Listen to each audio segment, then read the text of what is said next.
ఆహార కల్తీపై సీఎం రేవంత్ రెడ్డి ఉక్కుపాదం. ప్రత్యేక తనిఖీలకు గ్రీన్ సిగ్నల్. హైదరాబాద్ జూలై 19. తెలంగాణలో ఆహార భద్రతకు అత్యంత ప్రాధాన్యమిస్తున్న రాష్ట్ర ప్రభుత్వం కల్తీ ఆహారం, నాసిరకం ఆహార పదార్థాలపై కఠిన చర్యలకు సిద్దమైంది. ప్రజల ఆరోగ్యాన్ని ప్రమాదంలోకి నెట్టే వారిపై ఉపేక్షించబోమని ముఖ్యమంత్రి రేవంత్ రెడ్డి స్పష్టం చేశారు. ఆహార, ఔషధ కల్తీలను పూర్తిగా అరికట్టేందుకు రాష్ట్ర వ్యాప్తంగా ప్రత్యేక తనిఖీలు నిర్వహించాలని అధికారులకు ఆదేశాలు జారీ చేశారు.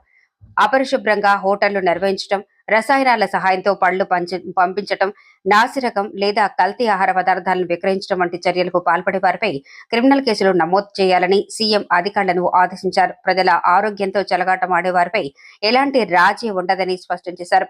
కల్తీ ఆహారాన్ని అరికట్టేందుకు రాష్ట్ర ప్రభుత్వం కొత్త చట్టాలు తీసుకురావాలని నిర్ణయించారు. TGFADCA Telangana food and drug control authority పేరుతో రూపొందిస్తున్న ఈ చట్టానికి సంబంధించి అసెంబ్లీలో అన్ని పార్టీ అభిప్రాయాలు తీసుకున్న తర్వాత తుది రూపం ఇవ్వనున్నట్లు సీఎం తెలిపారు. ప్రజల భాగస్వామ్యాన్ని పెంచేందుకు టోల్ ఫ్రీ హెల్ప్ లైన్ ఏర్పాటు చేయడంతో పాటు కల్తీపై సమాచారం అందించే వారికి రక్షణ కల్పించే విజిల్ బ్లోయర్ వ్యవస్థను కూడా తీసుకురానున్నారు.